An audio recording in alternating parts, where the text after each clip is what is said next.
Bonjour à tous. Vous m'avez peut-être déjà vu, j'ai déjà donné ce talk l'année dernière à Sonytech. Donc ça va être exactement le même. Si vous l'avez déjà vu, je vous conseille d'aller voir l'autre, qui sera sûrement aussi bien.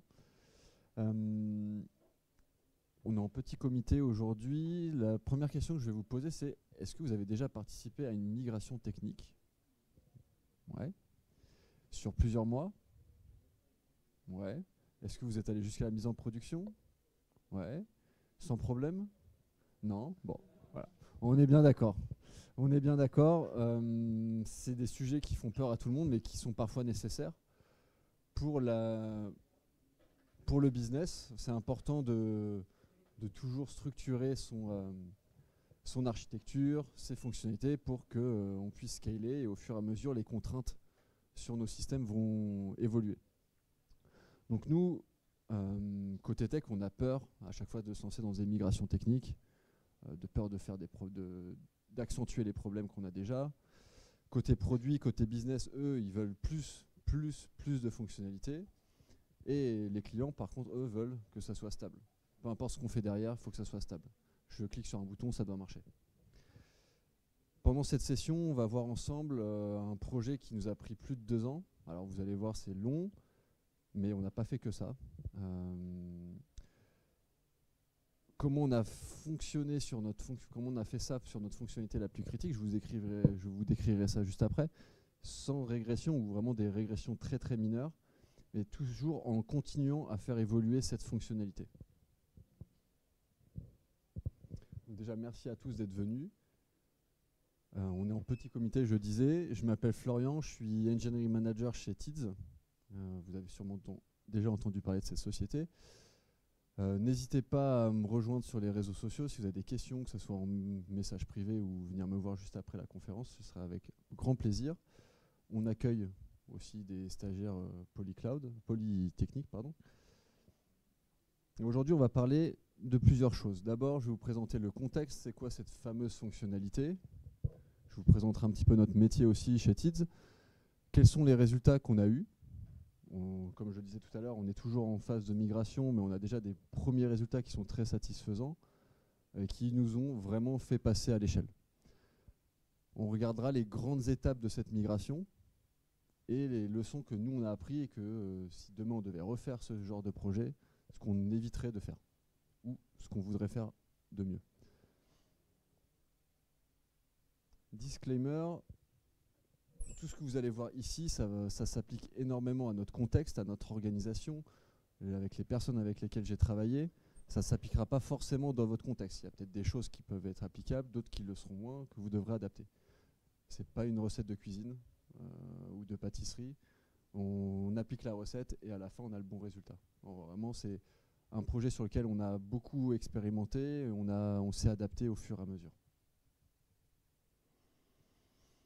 Du coup, le contexte, je vous parle un petit peu de TIDS. Si vous ne connaissez pas, c'est une société de publicité digitale. Notre objectif, c'est de mettre en relation des éditeurs, donc des journaux tels Le Monde, L'Équipe, avec des marques et des agences qui veulent faire de la publicité. Donc on va dire Adidas qui va vouloir créer une campagne de publicité. On va venir se connecter à cette fameuse application, créer sa campagne, ajouter toutes les créatives, donc les vidéos, les images qui vont vouloir diffuser, sélectionner les gens, sélectionner plutôt les audiences, donc quel type de personne, est-ce que c'est un homme, une femme, quelle tranche d'âge, quelle tranche de revenus, est-ce que je veux que la personne navigue sur Chrome ou sur iOS, etc. Voilà, vraiment tout un set de fonctionnalités de cette manière de targeting. Et comme vous pouvez le comprendre, c'est la plus grosse fonctionnalité, c'est ce qui nous permet de collecter le budget de nos clients et de pouvoir lancer ces fameuses campagnes de publicité. Il y a un vrai aspect de timing qui est extrêmement important.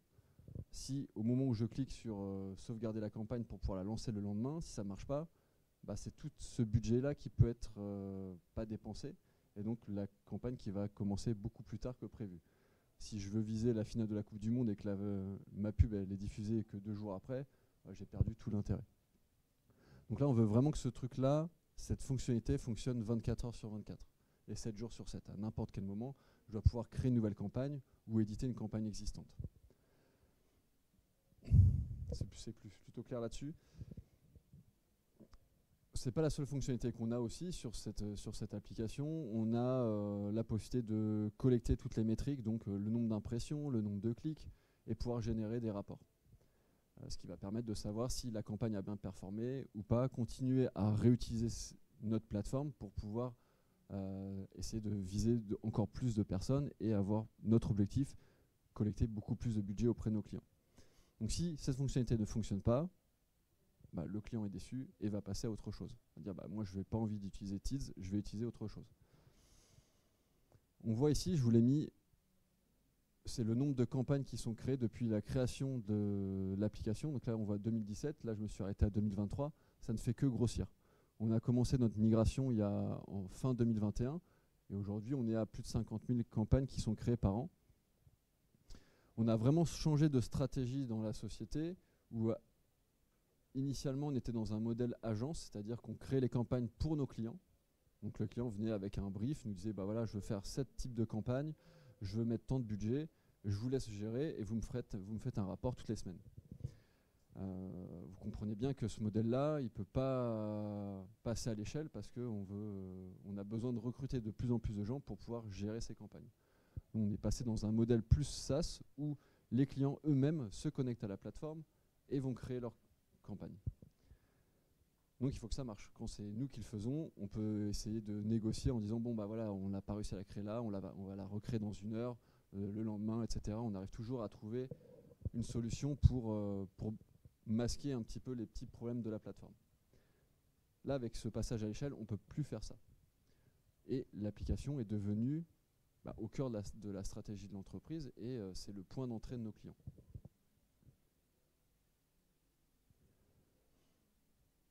Donc comme l'application est devenue au cœur du quotidien de nos clients, on voit que le nombre d'utilisateurs actifs, donc qui se connectent au moins 1 fois par mois, 1 fois par jour, n'a fait qu'augmenter. Et aujourd'hui, on est encore plus haut, à plus de 5-6 000 utilisateurs mensuels qui font que ça, que créer des campagnes, les modifier, etc. Donc c'est vraiment ultra important pour nous de pouvoir s'assurer que cette fonctionnalité fonctionne à tout moment. C'est ultra frustrant de cliquer sur un bouton et de voir que ça ne marche pas. Donc on s'est rendu compte au fur et à mesure que ce taux d'erreur, à chaque fois que je clique sur sauvegarder, a augmenté. 5%, c'est énorme. Hein. C'est beaucoup de frustration pour les clients. Quand on est frustré, qu'on paye pour un service, qu'est-ce qu'on fait? On appelle le support. On envoie des tickets. Le support devient surchargé de ces tickets. On leur a fourni une checklist qui leur permet de dire bon voilà, ce type de problème, tu vas le résoudre comme ça, celui-là de cette manière-là, etc. Mais sauf que on a toujours les mêmes types de problèmes. Plus les campagnes sont grosses, plus les budgets sont importants, plus la frustration est grande. Mon équipe qui gérait cette fonctionnalité, on était uniquement 3. Tout ticket était escaladé à mon équipe. C'est-à-dire qu'à n'importe quelle heure du jour de la semaine, j'avais un support qui venait me voir pour me dire hey, j'ai cette campagne, il faut la corriger pour là ce soir parce qu'elle doit commencer à délivrer demain. En général, c'est le vendredi 18h. Donc nous, dans cette équipe, on était en mode urgence, on ne faisait que du run, c'est-à-dire gérer la production. Dire tiens, il y a une campagne qui est cassée, ok, qu'est-ce qu'on fait pour la corriger? Dans le meilleur des cas, on arrive à s'en sortir, à soit recréer la campagne, soit, ne le faites pas chez vous, écrire directement en base de données, en prod. Oui, on en arrivait là à un moment où on n'en pouvait plus. C'était très très compliqué. Et on fixait finalement que les bugs. On fixait que les bugs, mais pas, plutôt les symptômes et pas vraiment les causes profondes. Donc on en est venu à se dire, bon, là on va arrêter l'hémorragie, il va falloir qu'on migre vers une nouvelle architecture parce qu'elle ne passe plus à l'échelle, on a trop de clients, il y a trop d'actions concurrentes qui nous pénalisent. Évidemment, personne n'est content de la situation, que ce soit les clients, nous côté tech, le produit, le business, personne n'est content. Donc il a fallu s'organiser pour pouvoir résoudre ce problème. En plus de ça, donc en 2021, je crois qu'on était une centaine d'ingénieurs. Aujourd'hui, on est 400. Donc, et comme je disais tout à l'heure, l'application est au cœur de la stratégie. On a plus d'une dizaine d'équipes aujourd'hui, à peu près 80 développeurs qui contribuent activement sur cette code base. Donc on ne peut pas leur dire, bon les gars, on arrête de développer, on fait une pause de 2 ans, et on corrige nos problèmes de fond, et ensuite vous continuez. Vous reprenez vos fonctionnalités, on y retourne. Donc ça, c'est pas du tout entendable. Donc on avait besoin de se structurer. À l'époque, on n'avait qu'une seule équipe qui gérait l'application. Aujourd'hui, comme je vous disais, c'est plus d'une dizaine d'équipes qui contribuent, mais on n'avait pas d'équipe centrale, plateforme, qui permettait d'uniformiser un petit peu l'expérience, de s'attaquer à la stabilisation de cette plateforme et de faire en sorte que les équipes features se concentrent uniquement sur la business logique et pas vraiment sur l'infrastructure, sur la stabilisation, sur les API, etc. Vraiment juste se concentrer sur je développe ma fonctionnalité, point final.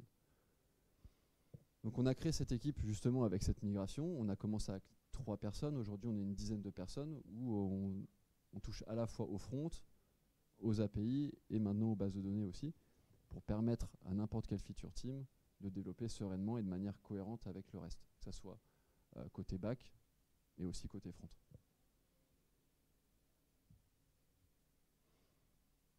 Pour vous donner une petite illustration de l'architecture sur laquelle on était au début, c'est extrêmement simple. Et c'est normal, hein, quand l'application a été développée au tout départ, on avait très peu de clients, pas besoin de commencer à réfléchir à comment on allait faire scaler l'architecture. Donc on commence très simplement avec un front-end, c'est du React, un peu d'Angular aussi, on y reviendra peut-être un petit peu après. Un back-end for front-end, c'est-à-dire juste une petite API qui est vraiment très dédiée au front et qui va se permettre de faire de l'agrégation de l'API métier qui est celle d'en dessous, l'API CRUD, qui va être le principal sujet de nos soucis. On a 17 tables à peu près, je crois qu'aujourd'hui on en a même un petit peu plus, qui permettent de gérer une campagne. Voilà, comment on définit une campagne en base de données, c'est à peu près 17 tables. Je vous passe les détails. Beaucoup de redondance dans certaines colonnes, ce qui nous amènera des problèmes ensuite. Et donc notre fameuse database qui est du MySQL, bon peu importe, c'est pas ça le sujet. On avait des contraintes aussi à respecter. Comme je vous le disais tout à l'heure, on avait besoin de continuer à faire évoluer cette fonctionnalité. Conserver toujours le même modèle de base de données. Pourquoi ?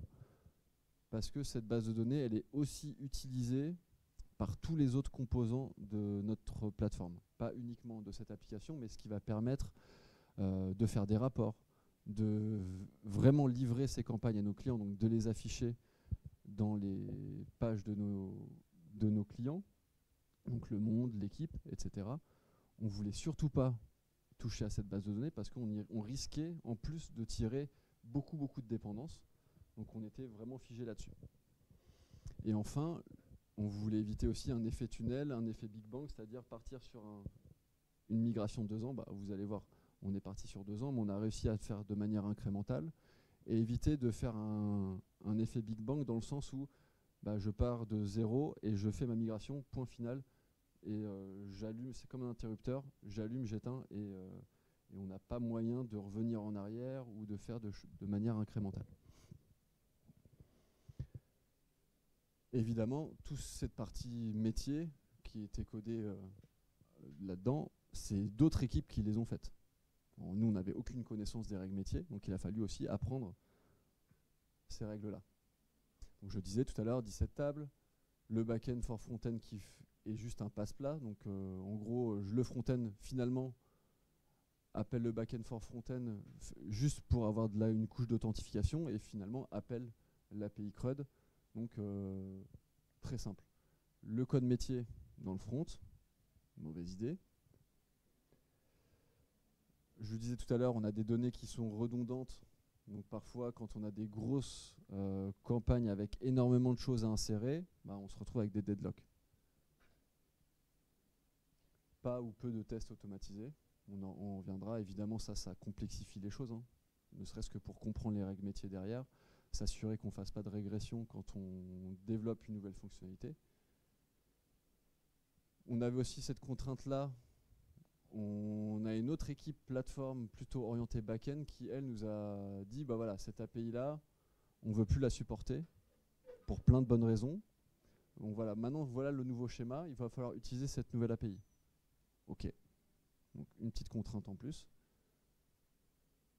Et notre objectif, c'était justement de bouger cette logique métier qui est côté front, la bouger du côté API plutôt côté back-end.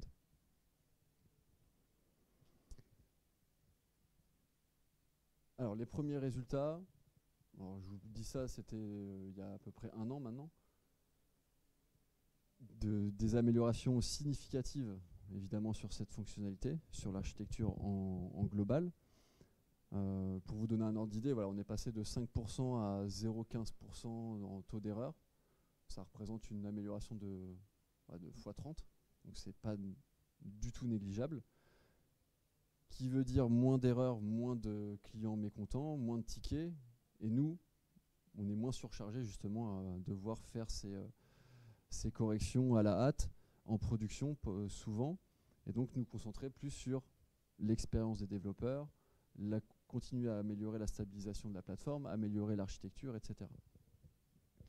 Un petit side effect aussi qui était plutôt bénéfique pour nous, c'est la latence. Là, je vous l'ai mis en schéma. En bleu, c'était avant. Donc quand je cliquais sur Save, ça prenait en moyenne 5 secondes.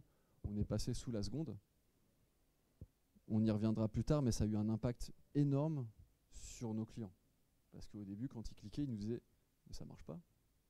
Ah si, ça marche mieux qu'avant.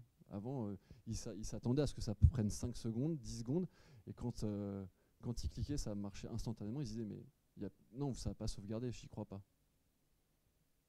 Donc ça c'est aussi des trucs sur lesquels on ne s'y attendait pas.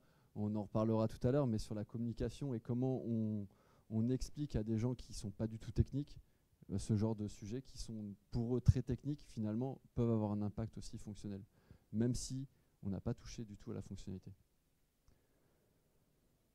Cette migration, elle nous a aussi permis d'améliorer et de pousser beaucoup plus de fonctionnalités en production que ce qu'on faisait avant, parce que l'architecture a été simplifiée.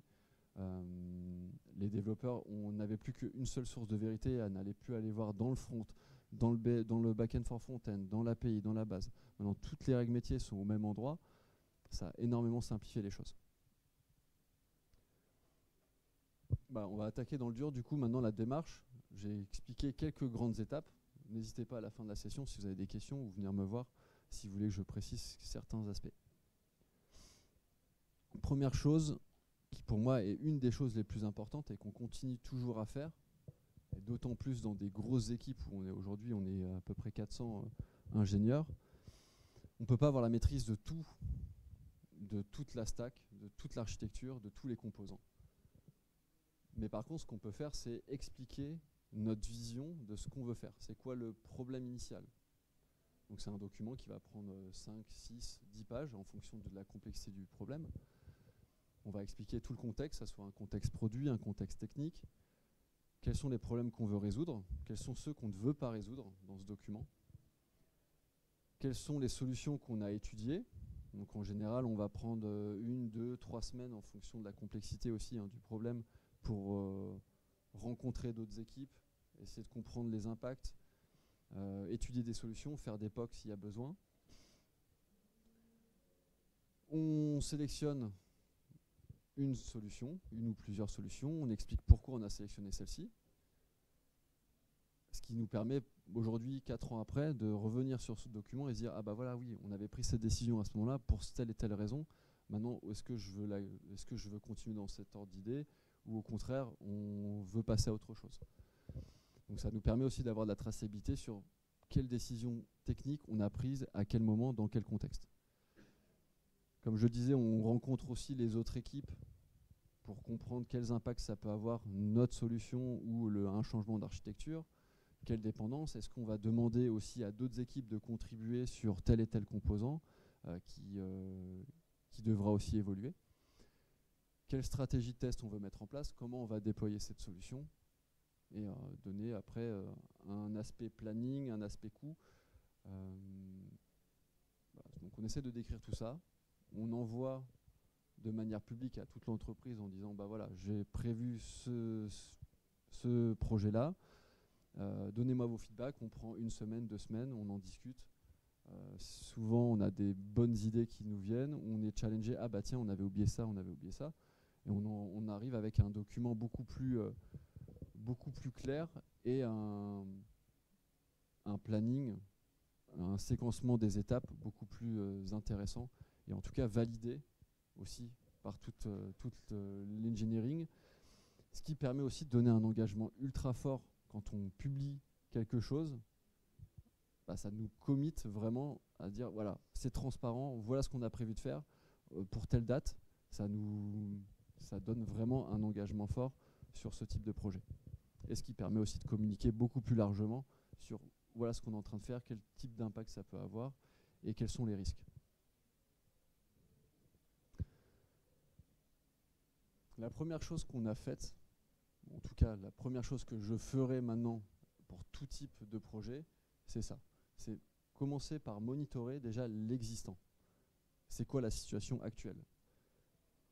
J'avais beaucoup de gens côté business, côté produit, même parfois côté support, qui me disaient ouais, cette fonctionnalité ne marche jamais. Ça veut dire quoi jamais? Ça veut dire vraiment 100% du temps elle est cassée, ou comme je le montrais tout à l'heure, que 5%. Et pour quel type de campagne? Est-ce que c'est des grosses campagnes? Est-ce que c'est des petites campagnes avec beaucoup de budget, avec beaucoup d'images, beaucoup de vidéos? Voilà, on a essayé de catégoriser tout ça pour essayer de démystifier le problème et enlever tout le sentiment négatif, parce que c'est facile de dire ça marche pas, alors que 95% du temps ça fonctionne, mais c'est invisible.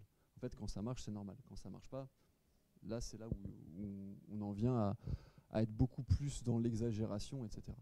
Donc nous, on a commencé vraiment par ça, à se dire ok, on a tant de tickets qui sont ouverts, on a tant de problèmes, la sauvegarde ça prend tant de temps. Donc voilà, c'est les types de métriques qu'on a commencé à mesurer, c'était ça.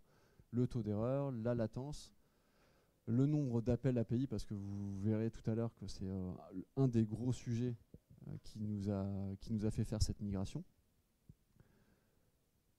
Et on essaie de mettre des alertes aussi sur ces types de métriques en disant bah là, si ça dépasse tel seuil, bah vous le voyez en haut à gauche, hein, celle-ci par exemple, on s'était mis comme seuil au départ de réduire par 5, donc de passer de 5% à 1%. Dès que ça passait au-dessus de 1%, on avait ce dashboard qui est affiché dans notre open space et une alerte qui tombait sur notre Slack. Donc voilà, l'équipe était prête à réagir immédiatement pour comprendre le problème et informer. En général, on informait même le client avant lui en lui disant bah, on est déjà au courant, on est en train de corriger ta campagne. Donc là, pour moi, le plus important, c'est de se dire on s'outille, même si on ne commence pas à développer quoi que ce soit encore, mesurer déjà tout. Ensuite, peut-être que ces métriques vont évoluer, hein, peut-être que vous penserez à une autre métrique, des nouveaux logs à rajouter, qui vont vous permettre aussi de communiquer beaucoup plus largement à l'extérieur de votre équipe, peut-être aussi à des clients, sur regarder ce qu'on a fait, ce que ça a amélioré. Et comme je le disais tout à l'heure, nous on ne l'a pas fait immédiatement au début, et on a galéré pendant peut-être 1 an à expliquer aux produits pourquoi ça prenait autant de temps et quels étaient les gains qu'on allait avoir. C'était très difficile à justifier. Quand on a commencé, bah on le voit ici, hein, quand on a commencé à le mesurer, on s'est dit, bah voilà, tu vois, regarde, avant on avait ça comme métrique, maintenant on est là, regarde, c'est vraiment amélioré. Tout à l'heure, je parlais de l'API CRUD, donc il y a très peu de métiers là-dedans, hein. Finalement, c'est juste, je veux insérer une ligne, j'appelle un endpoint, j'insère ma ligne, je veux insérer une deuxième ligne, j'appelle ce endpoint, etc. Dans la nouvelle API, qui est plus orientée domaine, on n'est pas du tout sur cet ordre de grandeur-là. On utilise du protocole buffer. Donc là, on peut vraiment envoyer tout un payload beaucoup plus complexe et permettre de sauvegarder directement en base de données toute une grappe d'objets, donc sur plusieurs tables, plusieurs lignes, et ça de manière transactionnelle. On reviendra un petit peu plus avec un exemple tout à l'heure, mais ça nous a vraiment changé la vie. Pour moi, le plus important là-dedans, c'est ok, on a créé un nouveau domaine, mais surtout, on voulait mettre tout le métier, toutes les règles métiers dans ce domaine et le cloisonner de tout le reste. le cloisonner des autres business logiques, donc des autres métiers, les cloisonner de l'infrastructure et aussi de la manière dont on communique avec l'API. Aujourd'hui, on fait du gRPC, donc protocole buffer, mais on pourrait faire n'importe quoi d'autre. On pourrait faire de l'HTTP et ça marcherait tout aussi bien. Les règles métiers ne bougent pas. Ça, c'est vraiment super important. Même si le contrat d'interface change, les règles métiers sont toujours les mêmes. Donc voilà, on a vraiment voulu séparer tout ça. On s'est basé sur deux bouquins assez connus, hein, que ce soit sur le Domain Driven Design et la Clean Architecture.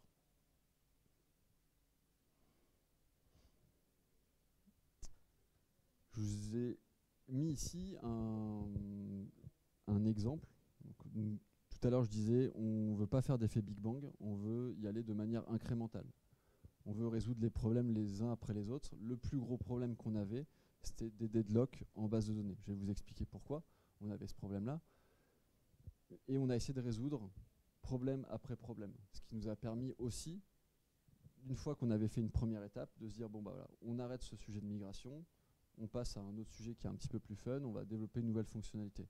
On reviendra sur sujet migration un petit peu plus tard. Ce qui nous a permis aussi de garder de la motivation dans l'équipe et ne pas faire que de la résolution de problèmes. Je dis souvent que mon équipe, c'est le camion poubelle des autres équipes, où on corrige un petit peu leur bazar. Et voilà, c'est pas super fun. Donc c'est aussi pour ça que ça a pris longtemps. 2 ans, c'est long.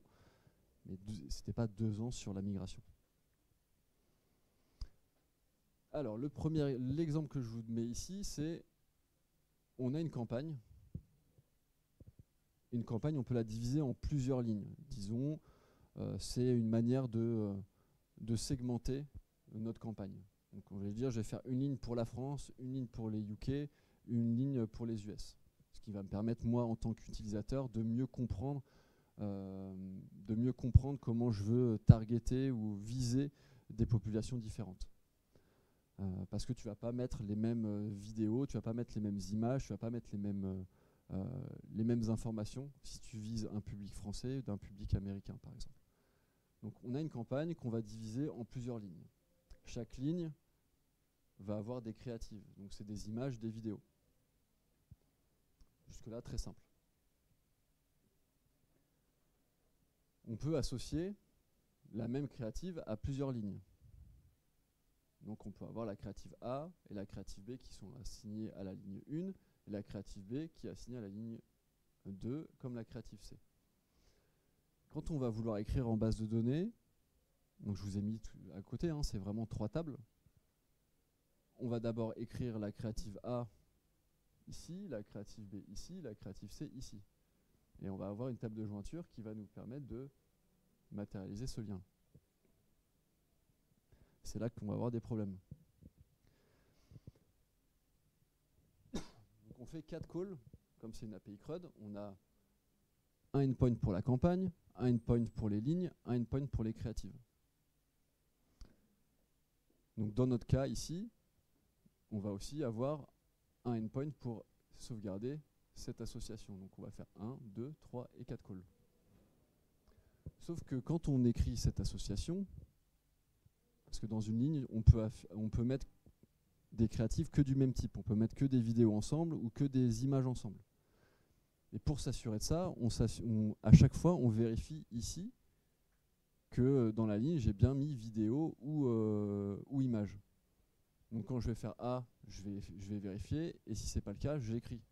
Sauf que si j'écris 4 fois la même chose, en fait, je vais loquer à chaque fois la table ligne pour réécraser à chaque fois la même information. Donc on se retrouvait avec ce problème de deadlock. Et plus on avait de lignes, plus on avait de créatives assignées à des lignes, plus ce problème était présent. Parfois, on avait des campagnes avec plus de 100 créatives, plus de 100 lignes. Donc autant vous dire que c'était assez problématique, c'était impossible de les sauvegarder. Donc on s'est dit, c'est pas grave, on va faire du séquentiel, on va faire un call, l'un après les autres. Là, on les faisait tous en parallèle. On va les faire un après les autres. Ok, mais si le troisième fail, qu'est-ce qui se passe? Je me retrouve à avoir sauvegardé que 3 associations, mais pas la 4e. Donc qu'est-ce que je fais? Est-ce que j'annule ce que je viens de faire? Donc j'élimine j'écrase ces lignes en base, ou je réessaye jusqu'à ce que ça marche. Donc ça, c'était le premier point. Finalement, on n'améliore pas non plus les performances, puisqu'au lieu de les faire en parallèle, j'ai fait en séquentiel. Imaginez une cardinalité avec 10 lignes et 10 créatives à chaque fois. On va faire une centaine de calls. Avant, on les faisait en parallèle. Là, on les fait en séquentiel. C'est pas forcément plus performant. Ça, c'est un petit exemple. On n'a que 3 tables que je vous ai mis. Imaginez avec 17 tables.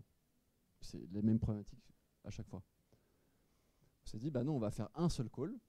Donc l'API, on va faire un seul call. Et par contre, en back-end, là, on va être un petit peu plus intelligent. On va écrire que quand c'est nécessaire dans la table lignée. Donc loquer qu'une seule fois. Donc on a commencé à faire un premier endpoint batché. On dit j'assigne des créatives à des line items. Donc ça, c'était la première chose.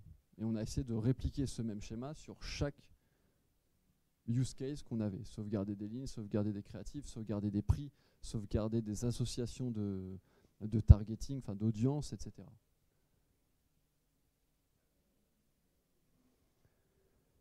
Donc une fois qu'on a fait cette architecture, comment on fait pour la tester en production et être sûr qu'on n'a pas fait de régression?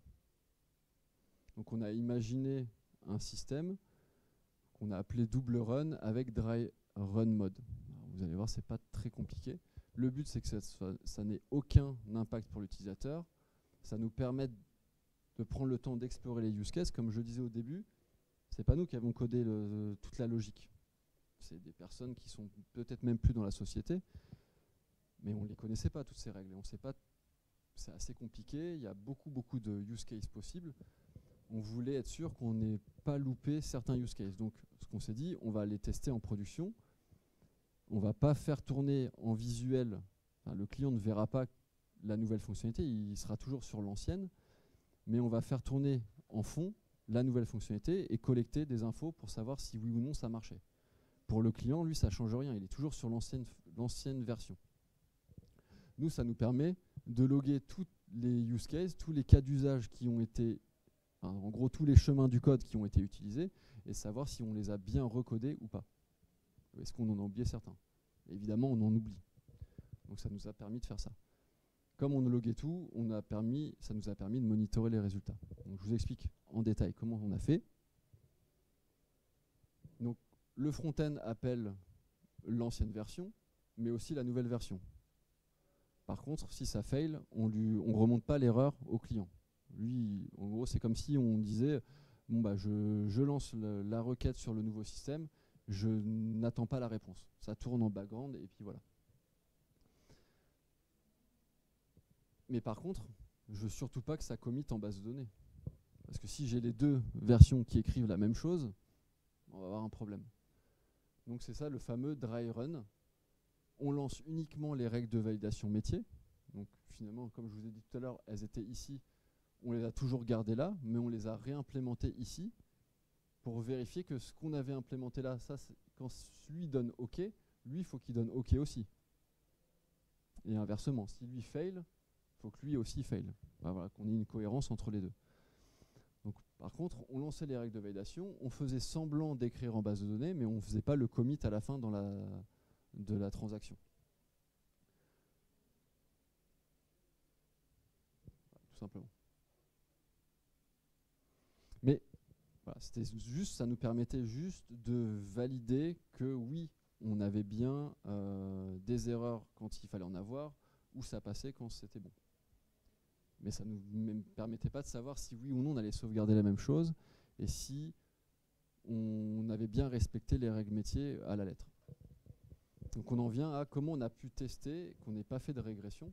Et donc là, on est arrivé avec une stratégie assez simple, mais plutôt basique. C'est le dernier point qui va être assez surprenant, vous allez voir. Donc des tests unitaires, des tests d'intégration, évidemment, au maximum sur les composants. Mais comme je disais tout à l'heure, tester des interactions depuis le front d'un client et valider que oui, on est bien sauvegardé ce qu'il y avait avant, c'était pas évident. Donc on a mis en place des tests end-to-end. dans la CI. C'est-à-dire que j'ai un client qui se connecte, qui fait un scénario, mais on ne peut pas couvrir tous les scénarios. C'est super long à coder, c'est super chiant à maintenir, et puis ça prend un temps fou. Ça prend un temps fou dans la CI. C'est-à-dire que si on prend un quart d'heure à chaque fois juste pour tester ces scénarios, même une micro-ligne de code qu'on va changer, on va perdre une demi-heure à chaque fois pour pouvoir la mettre en prod. Donc on ne veut pas avoir tous les scénarios possibles en test end-to-end. On n'avait que les scénarios critiques, on va dire, les 80% des cas utilisés par nos clients, mais pas tous. Et en général, c'est dans ces détails-là qu'on a des problèmes. Donc on a testé en prod directement, mais avec le système juste avant. C'est-à-dire qu'on faisait notre fameux dry run, enfin notre double run, avec le dry run, et au lieu de committer la transaction, on loguait tout ce qu'on aurait écrit en base de données. C'est-à-dire qu'on a produit, en gros, le SQL qu'on aurait écrit dans la base de données. On l'a logué quelque part, ce qui nous a permis ensuite de comparer ce qui a vraiment été écrit avec ce qui aurait été écrit. Donc là, voilà, on avait nos deux sources et on avait un script qui allait tourner pour comparer à chaque fois, un à un. Est-ce qu'on n'a pas un seul champ sur les 17 tables, et je vous passe le nombre de colonnes, il n'y a pas juste une micro-différence. Tant qu'on avait une différence, on creusait le pourquoi on n'était pas à 100% accurate. Alors oui, on reproduisait exactement les mêmes bugs. Si on avait un bug fonctionnel avant, on reproduisait le même avec ce système-là. Parce que nous, on voulait copier exactement la même chose. Et donc ça, on l'a fait tourner pendant des mois. À chaque fois qu'on rajoutait une nouvelle fonctionnalité dans cette migration, on relançait ces mêmes scripts, on les laissait tourner pendant 2-3 semaines, on validait champ à champ avec des scripts en Python, et on s'assurait que, donc voilà, c'est ce que je vous disais, on loguait l'audit, on faisait des selects sur toutes les tables qu'on aurait écrites, et ensuite on comparait avec nos scripts en Python. Et une fois que ça, on est bon, que toute notre comparaison est OK, bah on peut déployer. Mais on n'a pas déployé d'un coup, encore une fois. On s'est dit, on va déjà déployer en interne, c'est-à-dire que nous, on a la chance, comme je vous disais au tout début de la présentation, d'être aussi une agence pour nos clients. Donc on a certains utilisateurs de l'application qui sont des employés de notre société. Donc on l'a déployé uniquement chez eux. Que eux testent sur leur campagne, est-ce que ça fonctionne? Est-ce que vous avez des retours? Est-ce que vous voyez des incohérences, etc. Donc normalement, on ne devait pas en avoir. Et en effet, c'était complètement transparent pour eux. Donc comment on a fait ça? C'est grâce à un système de feature flag. C'est très simple. Voilà, donc c'est ça.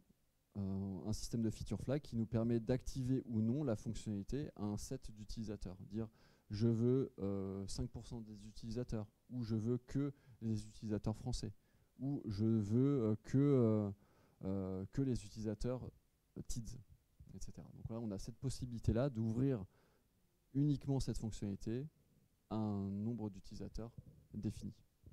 Et donc une fois que ces utilisateurs sont OK, on n'a pas de feedback négatif, on ouvre à une population plus grande jusqu'à une ouverture globale au bout de 3-4 semaines.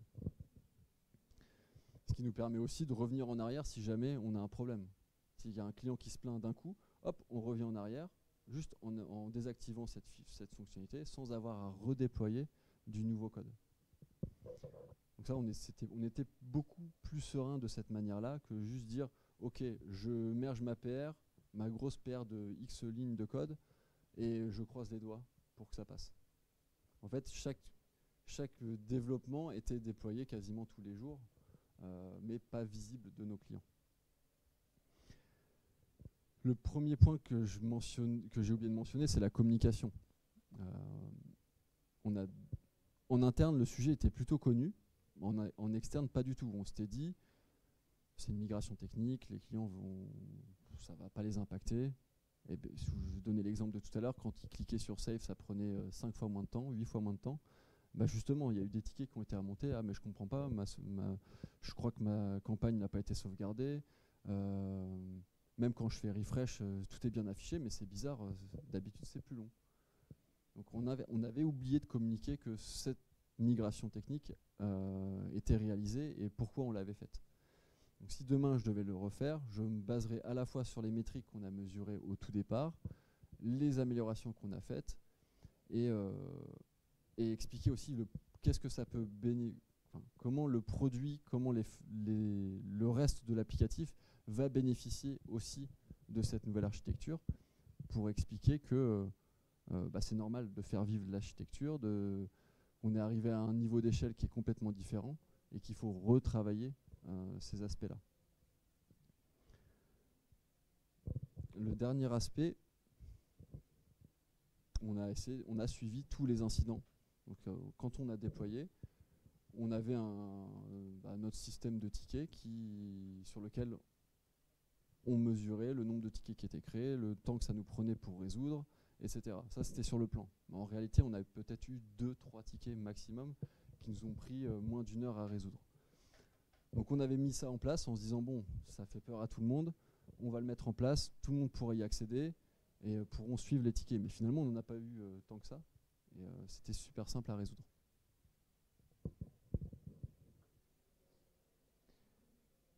Du coup, en conclusion, quelles sont les leçons qu'on a apprises? D'abord, c'est, comme je vous disais tout à l'heure, mesurer tout, et depuis le début, et en continu. Nous, on a affiché dans l'open space ces métriques-là. Quelqu'un rentre dans l'open space, ne connaît pas trop nos projets, voit ces métriques, se dit « Ah ouais, tiens, ça c'est vert, ça c'est rouge, ah, il y a peut-être un problème là-dessus ». Et ça aussi peut amener à des sujets de discussion entre équipes.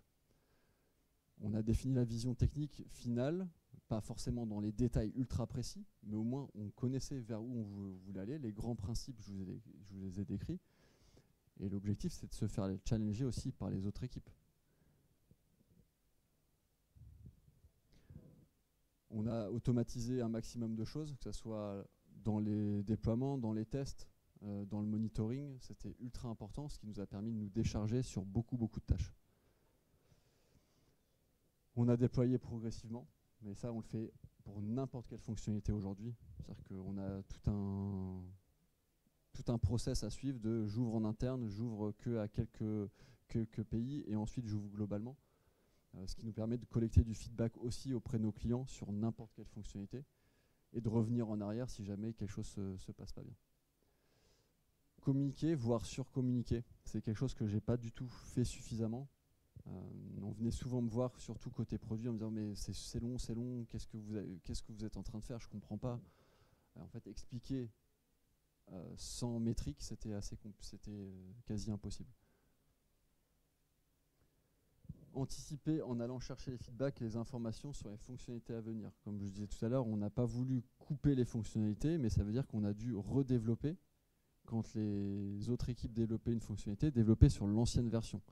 Donc quand nous, on développait sur la nouvelle, il fallait qu'on sache quelles fonctionnalités avaient été implémentées pour qu'on puisse l'apporter sur la nouvelle version. Au bout d'un moment, on a abandonné cette idée, on a demandé aux équipes de dire vous développez sur l'ancienne version et sur la nouvelle. Alors ça les faisait chier, normal, mais nous c'était un bon moyen aussi de leur dire bah ouais mais aidez-nous dans la migration et arrêtez de développer sur l'ancienne version, développez direct sur la nouvelle. Donc ça faisait aussi partie de la communication et c'est quelque chose qu'on n'a pas suffisamment fait, donc on a eu parfois des ratés de ce type-là. Soyez patient, voire pessimiste parfois. C'est un peu l'anecdote que je donne à chaque fois, c'est que j'ai un développeur dans mon équipe qui est extrêmement brillant, mais qui est ultra pessimiste, mais tout le temps. Et quand lui m'a dit c'est bon, je suis chaud pour livrer, je fais bah, c'est bon, alors on aurait pu livrer il y a un mois. Et donc j'ai attendu que lui me dise c'est bon, on est prêt pour y aller, et c'est passé de manière très simple. Voilà, c'est tout pour moi. Si vous avez des questions, n'hésitez pas. Et je vous ai mis un petit QR code aussi pour me faire des feedbacks.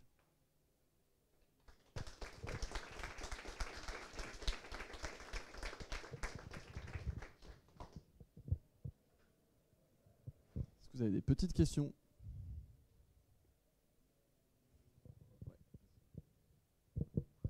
Est-ce que finalement il n'y avait pas aussi un petit problème niveau expérience utilisateur par rapport au bouton?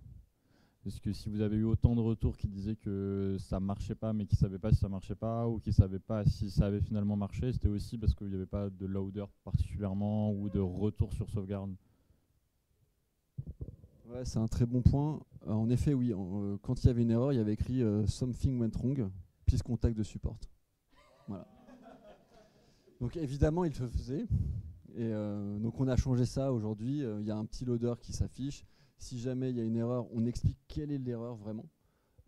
Est-ce que c'est un problème de date? Est-ce que c'est un problème sur les créatives, etc. Voilà. On est beaucoup plus à même de faire ce genre de retour grâce à cette nouvelle architecture aussi. C'est ce que j'expliquais sur les nouvelles fonctionnalités qu'on a pu développer au-dessus de cette architecture. C'est grâce à ça, parce qu'on les avait plus dans le front, éparpillés partout.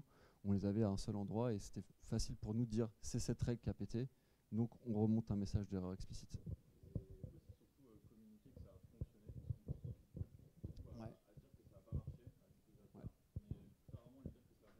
Exactement. Ouais, ça on le fait maintenant quasiment partout. N'importe quel type d'action, on a nos loaders et un toast qui va s'afficher pour dire voilà. Donc moi, petite pub aussi, je ferai une présentation à Sonytech sur le design system justement. C'est ce qui nous a permis aussi d'aller beaucoup plus vite dans l'adoption de UI et UX components justement dans cette veine-là. Ouais.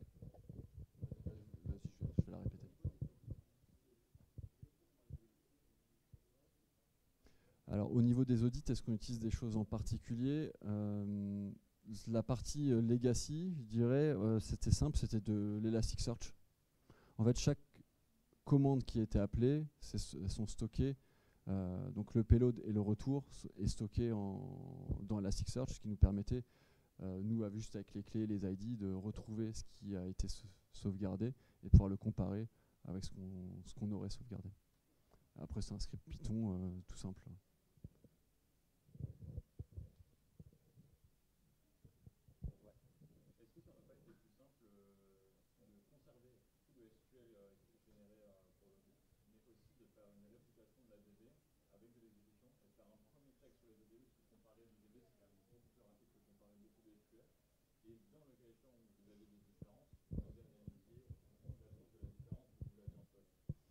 Alors, est-ce que c'était plus facile de comparer les deux bases de données directement? On y a pensé. Et en fait, la contrainte qu'on avait et que je n'ai pas voulu expliquer là, c'est que notre front-end n'était pas la seule source d'écriture dans cette base de données.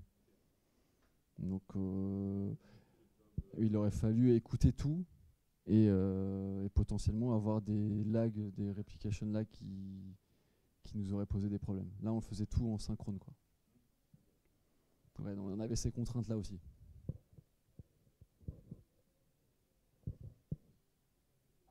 Bah, merci beaucoup.